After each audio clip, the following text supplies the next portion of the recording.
사도행전적 초대교회가 세워진 이후 계속해서 교회들은 많은 핍박과 박해를 받게 됩니다. 그럼에도 불구하고 교회는 많이 자라났습니다. 하지만 유감스럽게도 처음에는 신학적 논쟁으로 시작하던 것이 이제 점점 교권이나 제도로 인하여 수많은 교회들이 서로 다투고 싸우다가 분열되고 말았습니다. 우리 한국교회는 장로교단만 해도 여러분 몇 개인지 아세요? 장로교단. 나연 집사님. 300개가 넘는다고요. 한국에 있는 장로교단만 해도 300개가 넘는다고 해요. 이것은 단정적으로 교회 분열이 얼마나 심각한지 잘 알 수 있죠. 교회 분열은 교회가 사회적으로 공신력을 잃어버리게 하고 사회로부터 심각하게 불신을 받게 되었다는 겁니다. 지나친 교파 중심과 개교회 중심으로 교회들이 변질이 되어 가니 목회자들은 물론이고 많은 기독교인들이 비윤리적이고 비도덕적인 모습으로 전락해 버렸다는 것입니다. 교회가 왜 이렇게 타락하고 변질되었을까라는 의문을 갖고 제가 설교 준비를 하면서 이제 본문 묵상을 하는데 15장 1절 가장 처음에 등장하는 단어 어떤 사람들, 다른 개역 성경에 보니까 몇몇 사람들이라는 이 단어가 눈에 들어왔습니다. 그 몇몇 사람 때문에 교회의 분열이 시작된다는 겁니다. 때문에 저는 오늘 여러분과 함께 본문 말씀을 나누면서 우리가 그 어떤 사람이 되지 않고 우리를 섬기고 봉사하는 교회 공동체를 주님이 원하시고 뜻하시는 교회로 굳건하게 세워나가고 우리 각자도 어떠한 신학적 논쟁이나 다툼에 흔들리지 않고 굳건한 신앙이로 지켜나가기를 주님의 이름으로 축원합니다. 바울과 바나바가 1차 선교여행을 마치고 이제 그들을 파송했던 시리아 안디옥 교회에 돌아와서 하나님이 어떻게 그들의 선교 여행에 함께 하셨는지 또 하나님께서 이방인들에게도 유대인들뿐만이 아니라 이방인들에게도 복음의 문을 여셔서 많은 이방인들이 하나님을 믿게 된 것 등 그 기적들, 역사하신 하나님의 놀라운 기적들을 보고를 하니까 많은 안디옥 교인들이 감동을 받았다고 합니다. 하나님께서 뜻하시고 원하시는 복음을 안디옥 교회가 잘 수행했다고 하니까 모두가 안디옥 교회 그리고 자신들이 안디옥 교회 성도라는 것이 뿌듯했고 교회 다니는 것이 얼마나 좋았고 은혜로웠겠습니까? 그런데 이 은혜로운 교회에 어두운 그림자가 비쳤으니 바로 그 몇몇 사람들 때문이라는 것입니다. 몇몇 사람은 정통 유대인들로서 예수님을 메시아로 믿는 신앙인들이었습니다. 그러니까 유대인 기독교인들이었죠. 이들은 예루살렘으로부터 안디옥 교회까지 와서 안디옥 교회 성도들에게 이방인들이 할례를 받지 않으면 절대로 구원을 받을 수 없다고 가르치고 주장을 하니까 2절에 보니까 적지 아니한 다툼과 변론이 일어났다고 합니다. 여러분, 시리아 안디옥 교회가 어떤 교회였습니까? 스데반의 순교로 많은 그리스도인들이 환난과 핍박을 피하기 위해서 흩어지지 않았습니까? 이 흩어진 사람들이 자신들이 새롭게 정착한 곳에서 자신들의 동족인 유대인들에게 복음을 전하다가 그 중에 구브로와 그레네의 몇 사람이 안디옥에 와서 헬라인들, 그러니까 이방인들에게까지 복음을 전하니까 복음을 영접한 이방인들이 모여서 세운 교회가 안디옥 교회였습니다. 최초로 이방인들 스스로가 세운 교회라는 거예요. 이들 이방인들이 복음을 받아들이고 주님의 제자가 된 단 한 가지 이유는 유대인이든 헬라인이든 아프리카인이든 아시아인이든 예수 그리스도만을 믿기만 하면 우리의 모든 죄를 속량해 주시고 하나님의 자녀로서 구원을 받을 수 있다는 그 복음의 은혜 때문이었습니다. 그런데 어느 날 느닷없이 예루살렘에서 온 유대인 몇몇 사람들이 모세의 율법에 따라 할례를 받지 않으면 구원을 받지 못한다고 주장하니까 지금까지 그리스도만을 믿었던 그 믿음으로 구원이 가능하다고 가르쳤던 바울과 바나바를 이렇게 잘랐던, 그리고 조용히 은혜 생활을 하던 이 안디옥 교회가 이제 소용돌이가 일어나기 시작합니다. 이들의 주장과 설득이 교회 전체가 흔들릴 정도라면 무시하고 지나갈 수 있는 일이 아니라는 것입니다. 여러분도 알다시피 할례는 남자 성기 귀뒤 위에 덮여있는 표피를 제거하는 행위이고 사내 아이가 태어난 지 8일 만에 행해야 합니다. 제가 여러분들과 함께 우리 아브라함을 나눌 때 이 할례에 대해서 자세히 설명을 했는데, 이 할례는 하나님이 아브라함에게 축복을 주겠다고 하는 하나님이 아브라함에게 일방적으로 한 약속을 지키기 위한 언약입니다. 그 언약의 상징인데, 할례는 하나의 하나님의 약속의 상징이지 구원을 받는 통로가 아니라는 겁니다. 그런데 예수님이 오시고 나서는 이 할례가 필요하지 않았습니다. 마음의 할례, 즉 믿음이라는 거죠. 구원의 통로는 오직 예수 그리스도를 믿는 믿음으로만 가능하다는 것이었어요.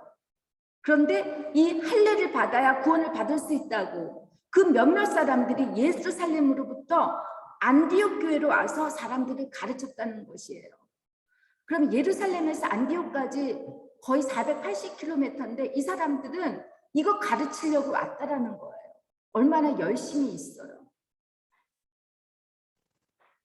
근데 이 어떤 사람에 대해서는 누가 저자는 이름도 언급하지 않았어요. 이렇게 교회 전체를 혼돈의 소용돌이에 빠지게 하는 사람들의 이름이 언급되어 있지 않았다라는 거예요. 이것은 내가 나중에 조금 뒤에 여러분들께 설명하겠는데, 이런 사람들이 어떤 사람일까요? 제가 볼 때는 믿음은 없고 확신에 찬 사람들입니다. 다시 말해서 믿음은 없고 확신에 찬 사람들. 여러분, 오순절 사건 이후 복음이 온 예루살렘과 사마리아와 유대 땅에 전파되었을 때 많은 유대인들이 예수가 그리스도이시고 메시아임을 믿고 영접하였습니다. 그들 중에는 모세 율법을 중요시 여기는 정통파 바리새파 사람들도 있었을 테고 유대교 지도자들도 있었을 것이고, 그리고 평범하지만 뼛속부터 유대인이었던 사람들이 거의였습니다. 모세 율법대로 태어난 지 8일 만에 할례를 다 받았고 어려서부터 철저히 율법 교육을 받은 그야말로 유대교의 전통의 몸에 배인 사람들이었다는 것입니다. 근데 이런 이들에게 누구든지 예수님만 믿으면 구원을 받을 수 있다는 이 보편적 복음의 진리와 은혜로 이런 사람들이 뭔가 부족했을 거라고 느껴집니다. 믿음을 단 한 번 이례적으로 행하는 신앙적 행위로 봤기 때문에 구원을 받는 것이 이들에게 너무 쉽다고 믿었는지 율법적 행위를 다시 강조합니다. 말하자면 우리 수연 형제님이 이제 하나님의 은혜를 깨닫고 나는 이제 구원을 받은 사람이야 라고 이렇게 고백을 해요. 그런데 우리 교회에 있는 어떤 이제 권사님들, 꼰대 같은 권사님이 수연 형제님 그 믿음 가지고 안 돼요. 수영이 담배도 끊어야 되고 술도 마시지 말아야 되고 뭐도 하지 말아야 되고 뭐도 하지 말 이렇게 계속 수영 형제님을 쪼아댄다라는 거예요. 수영 형제님이 믿음이 이렇게 딱 서 있으면 난 담배 피고 싶어도 필 수 있고 뭐 이렇게 할 수 있는데, 우리 수영 형제님이 이게 왔다 갔다 하니까, 그리고 많은 사람들이 와, 저 사람 뭐 많이 배운 것 같고 또 예루살렘 교회에서 온 것 같으니까 좀 쿨해 보이잖아요. 그러니까 사람들이 흔들렸다라는 거예요. 우리들 신앙인들 그렇지 않아요? 나는 하나님께 받은 그 믿음 정말 믿는데 이게 좀 뭔가 부족한 것 같아. 그래서 우리는 어떻게든지 노력을 하려고 하고 능력과 또 의지로 내가 어떻게든지 구원을 얻어낼 수 있다라고 생각하는 분들이 많아요. 행함이죠. 근데 여러분, 믿는 것이 쉽습니까? 나연 집사님 믿는 것이 쉽습니까? 그러니까 이 믿는 것이 쉽지 않으니까 이 초대교회에서부터 계속해서 믿음이 먼저냐, 행위가 먼저냐, 달걀이 먼저냐, 닭이 먼저냐 계속 싸우는 거죠. 요즘 제가 학교에서 이제 아이들에게 마틴 루터에 대해서 가르쳐요. 근데 이제 마틴 루터가 10월 31일 날이 종교개혁 기념일인데, 이 마틴 루터가 여러분 아버지가 되게 엄격했어요.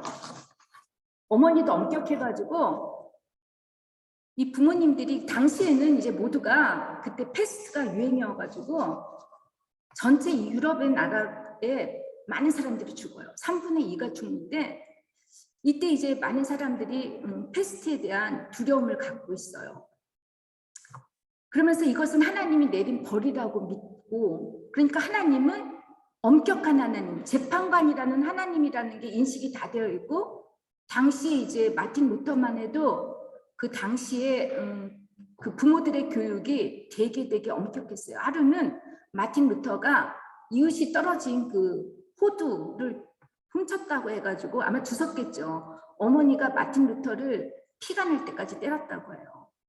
근데 마틴 루터의 아버지 한스 루터는 마틴 루터가 이제 뭐 시장이나 뭐 검사나 판사가 되기를 바랬었던 것 같은데, 이 마틴 루터는 그래서 아버지의 소원대로 자기가 이제 그런 아버지가 원하는 바람대로 되려고 이제 그렇게 이제 공부를 했어요. 그러니까 법을 공부했는데, 어느 날 이 마틴 루터가 친구랑 이제 벌판을 지나가는데 갑자기 이제 천둥 번개가 쳤어요.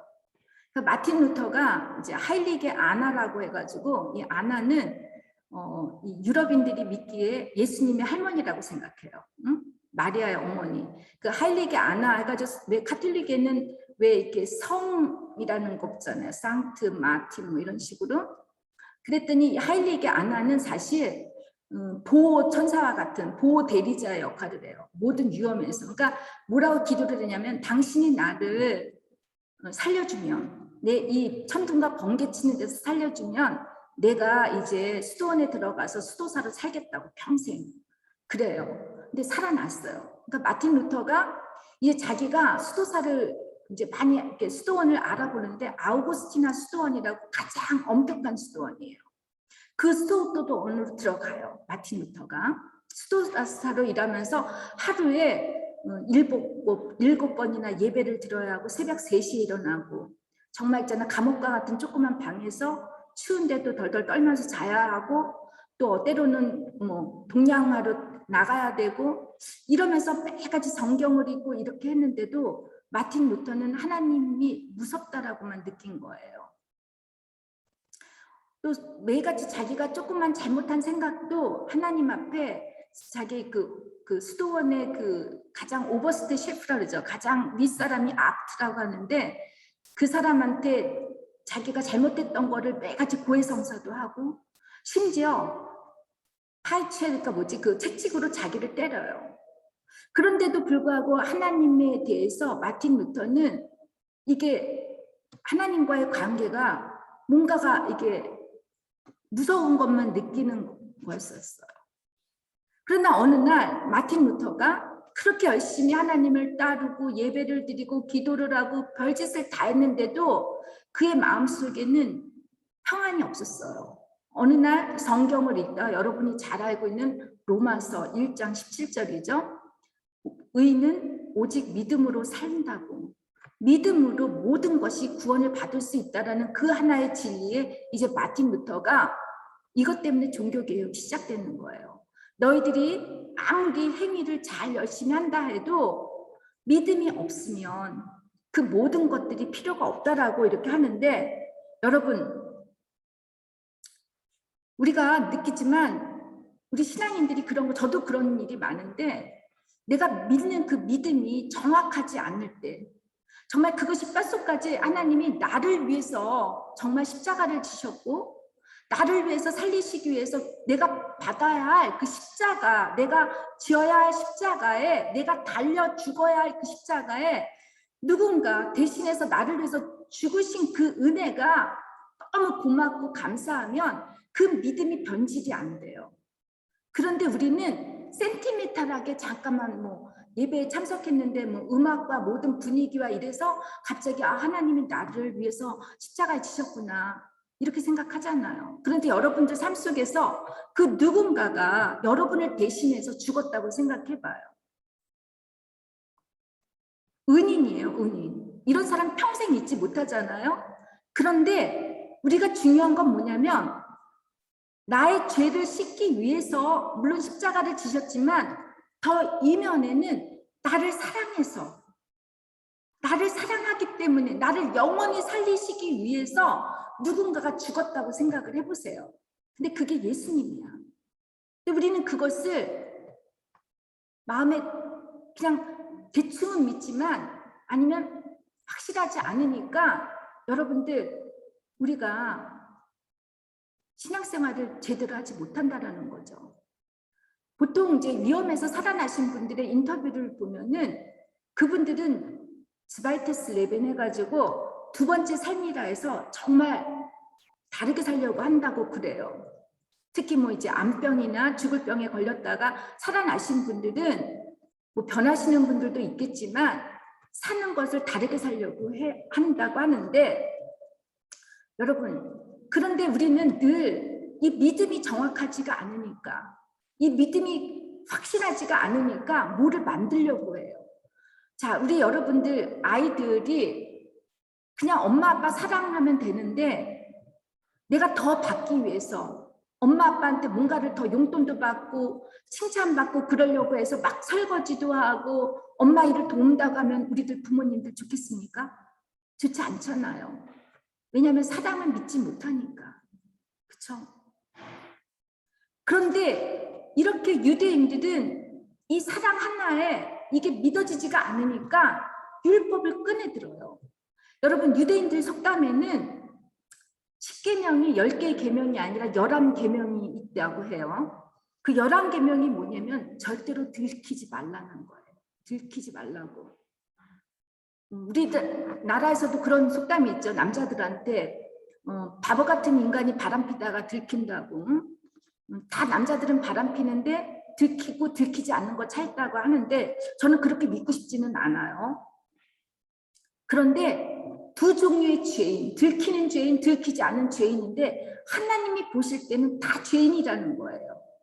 그런데 우리가 아무리 내가 율법은 사실 이것이 죄인지 이거 나쁜 것인지 구별해 줄 줄만 알지 이거를 지킨다 해서 내가 구원을 받을 수는 없다라는 거예요. 마틴 루터처럼 하나님을 가까이 할 수가 없다라는 거예요. 예수님은 우리들을 위해서 단지 우리의 윤리적인 죄나 도덕적인 죄 때문에 죽어준 것이 아닙니다. 사랑하기 때문에. 사랑하기 때문에.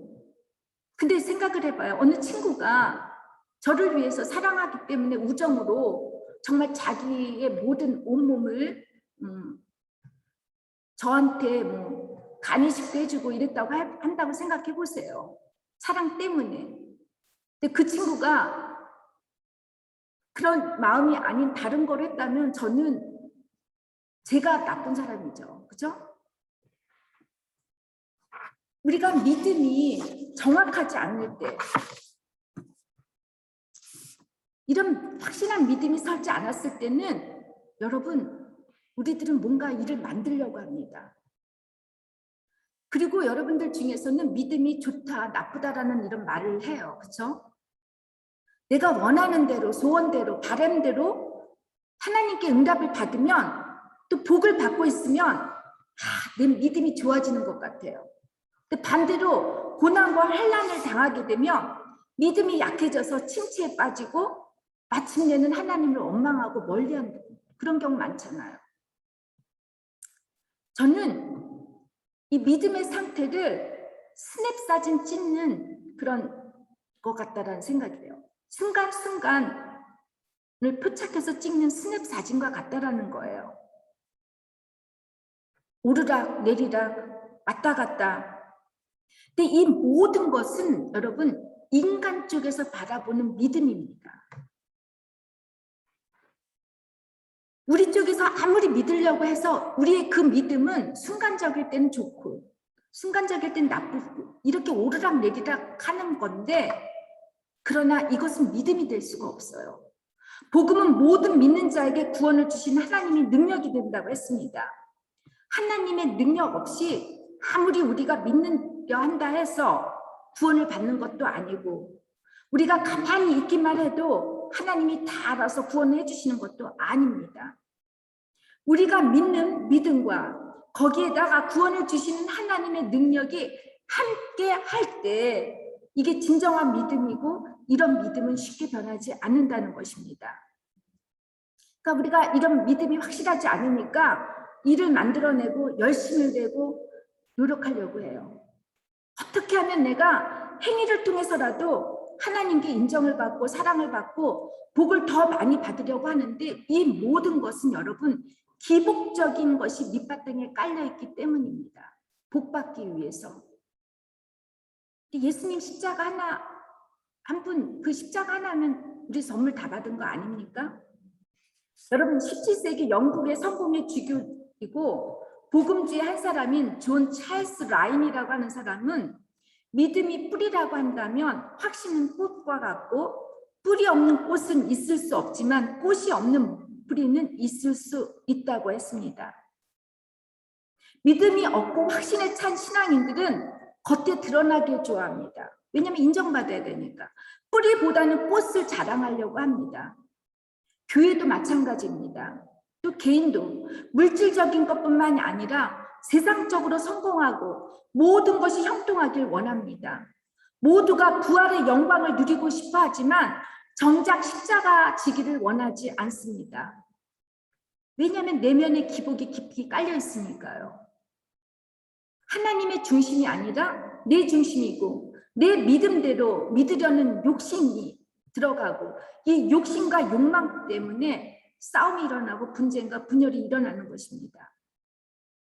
히브리서 기자는 믿음이 없이는 기쁘시게 못하나니 하나님께 나아가는 자는 반드시 그가 계신 것과 또한 그가 자기를 찾는 자에게 상 주시는 이심을 믿어야 할지니라고 했습니다.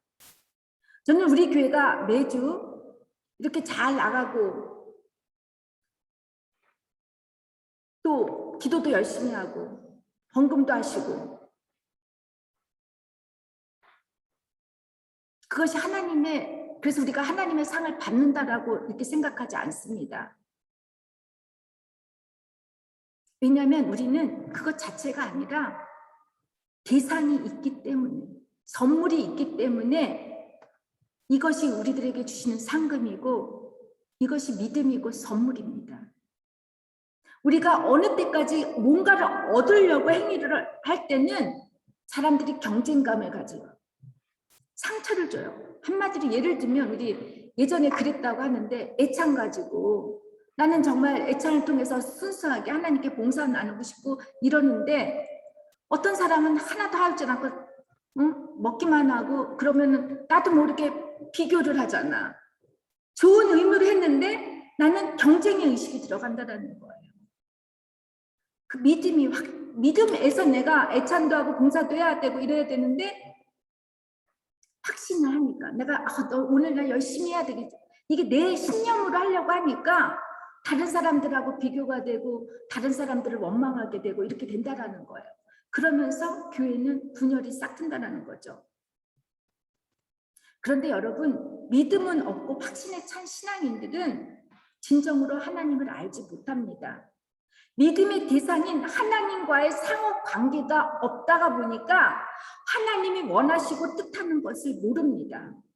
그렇기 때문에 하나님이 싫어하는 일만 골고루 그것만 골라서 하죠.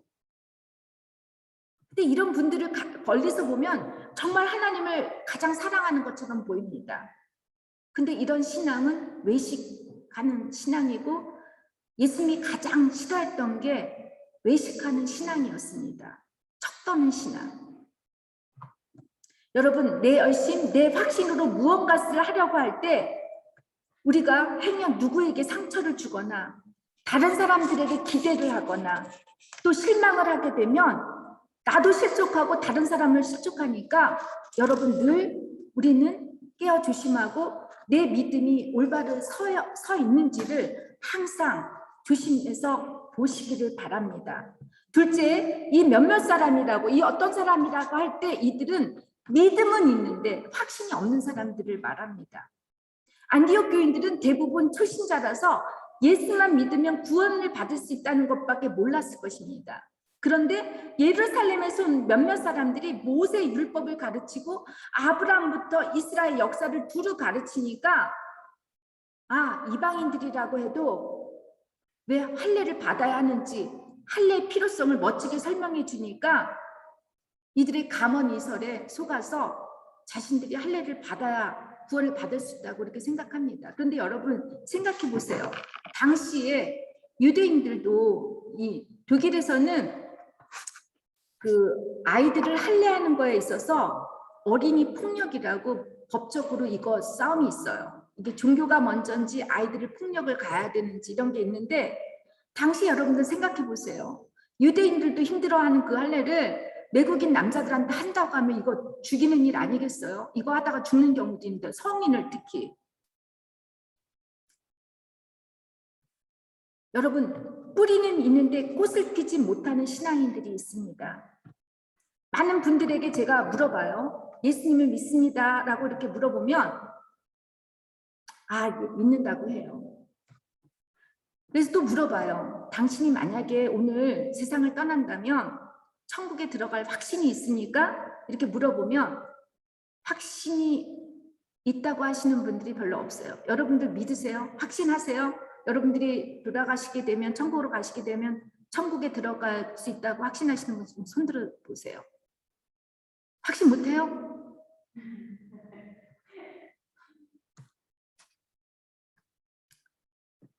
어떤 분들은 예수님을 믿는데 성경에 나오는 기적들이나 사건들을 믿는 것이 확실하지 않다고 하시는 분들이 있습니다.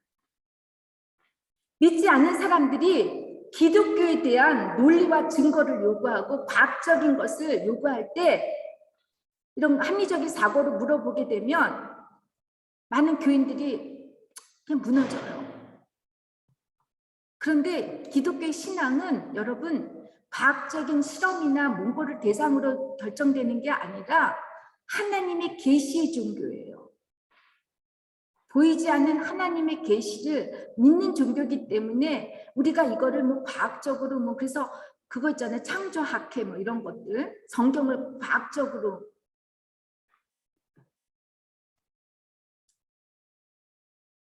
어떤 분들은 하나님이 자녀입니다. 그렇게 요즘처럼 특히 기독교인들이 바다까지 갔을 때 당신 하나님 믿어요? 라고 그러면 말 못하는 사람들이 많다라고 해요.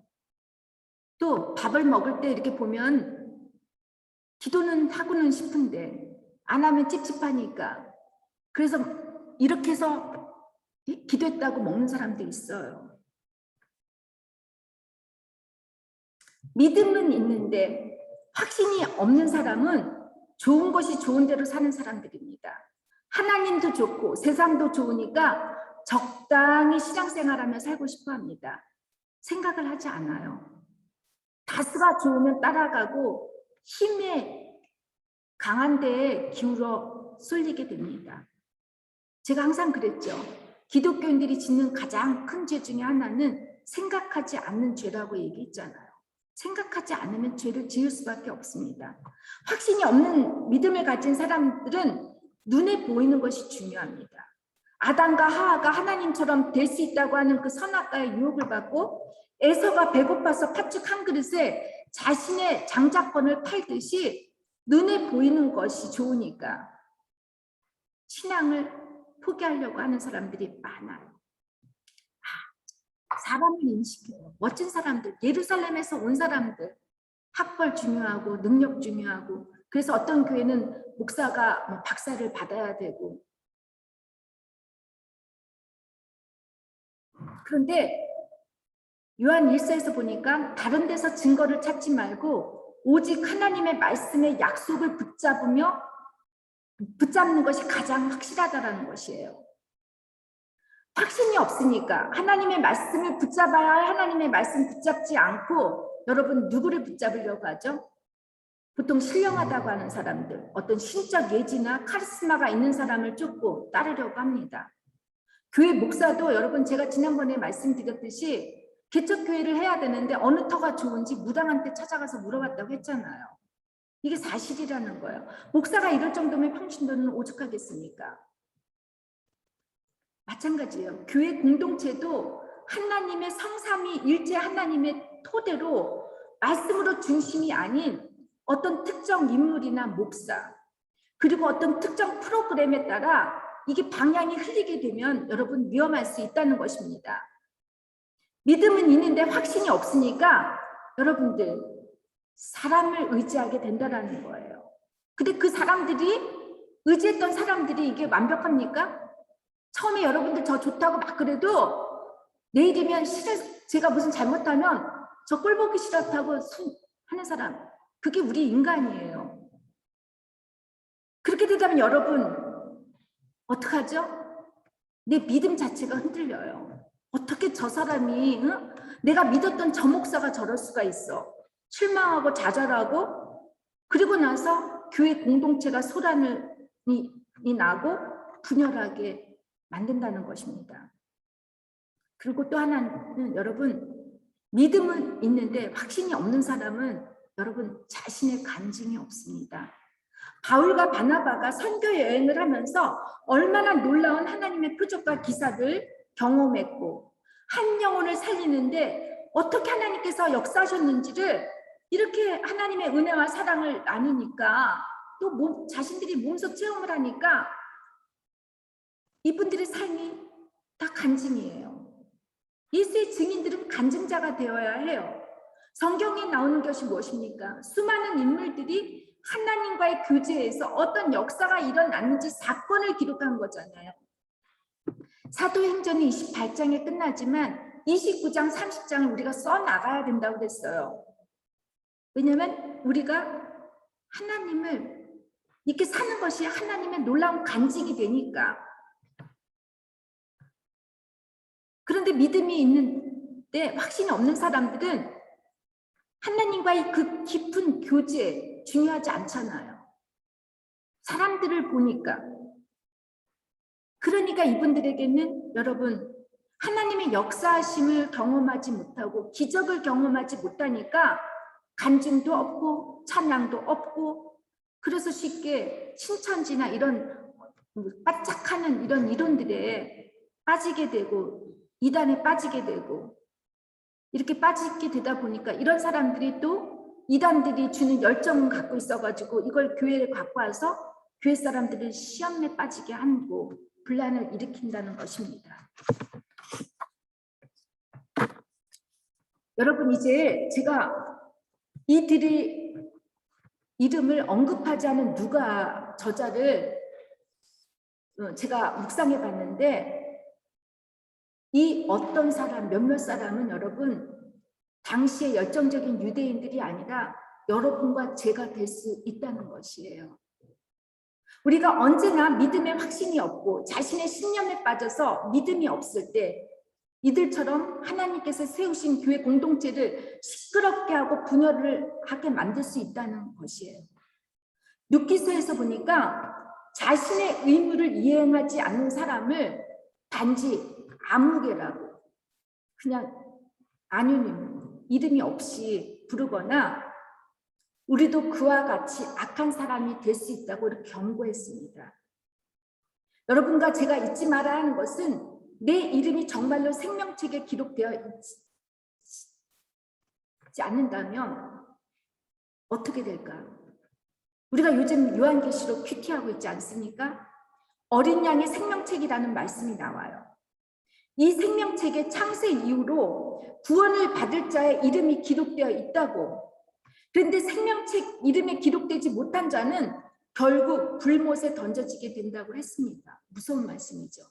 내가 이렇게 열심히 믿었는데 생명책에 내 이름이 없다고 생각해봐요. 천국에 들어갈 자는 오직 어린 양의 생명책에 그 이름이 기록된 자라야만 된다고 하셨습니다. 여러분 이 땅에서는 이름도 빛도 없이 주님의 일을 하다가 우리가 하나님 나라에 갔을 때는 우리의 이름이 기록되어 있어야 되지 않겠습니까? 이렇게 은혜가 충만하고 평온했던 안디옥 교회가 하루아침에 평지풍파가 날 정도로 2절에 적지 아니한 다툼과 변론이 일어났다고 하는데 이걸 헬라어 원어로 보니까 격동해서 싸웠다라는 거예요. 분노가 일어나서 아주 심하게. 이렇게 위험한 이제 교회 분열의 위기까지 오게 됐어요. 여러분, 가짜가 아닌 참 진리를 위해서는 때로는 거룩한 분노가 필요합니다. 타협이 있어서는 안 됩니다. 믿음이 있고 확신이 없는 사람이나 확신은 있는데 믿음이 없는 사람들을 잘 구별할 수 있는 거는 여러분들 교회들의 문제를 어떻게 풀어가는지 이분들을 보면 다 알 수 있습니다. 요즘 세상에 많은 교회들이 시끄럽고 싸우고 분열이 돼요. 근데 가만히 보면은 그 교회에 싸우는 그 먼저의 가장 거는 사소한 것부터 논쟁이 시작된다는 거예요. 건강한 논쟁 당연히 해야죠. 근데 우리들은 어떤 논쟁을 하죠? 죽기 살기로 싸워요. 옳고 나쁜 거로 흑백으로 싸워요. 나는 옳고 너는 틀리다라는 것으로. 당연히 옳고 틀릴 수 있죠. 진리 문제에서는. 근데 여러분, 진리를 위해서 싸우는데 여러분, 우리가 조심해야 되는 건 정죄하거나 남을 판단하거나 미워하는 죄를 우리가 동시에 저지를 수 있다는 거예요. 아무리 내 생각이 옳았고 내 의견이 옳았다 할지라도 내가 이 풀어나가는 방법이 사탄이 좋아하는 방법대로 풀어나간다면 여러분, 이거는 하나만하입니다. 근데 안디옥 교회는 어떻게 했죠? 이 문제를 다수의 의견으로 결정하지도 않았어요. 강한 목소리 큰 사람의 편을 들어주지도 않았어요. 바울과 바나바 그리고 안디옥 교회 대표를 예루살렘 교회에 있는 사도와 장로들에게 파송하기로 결정하고 이들에게 예루살렘의 판결을 받아오게 했다는 것입니다. 영적 권위와 관계 질서에 겸손히 순종했다는 것이죠. 이것이 기독교 역사상 최초의 공의회인 혼질이라고 하죠. 예루살렘 1차 공의회였습니다. 여러분, 놀라운 것은 바나바와 바울과 몇몇 대표들은 이 500km나 넘는 곳을 걸어서 쉬지 않고 가면 15일 걸릴까요?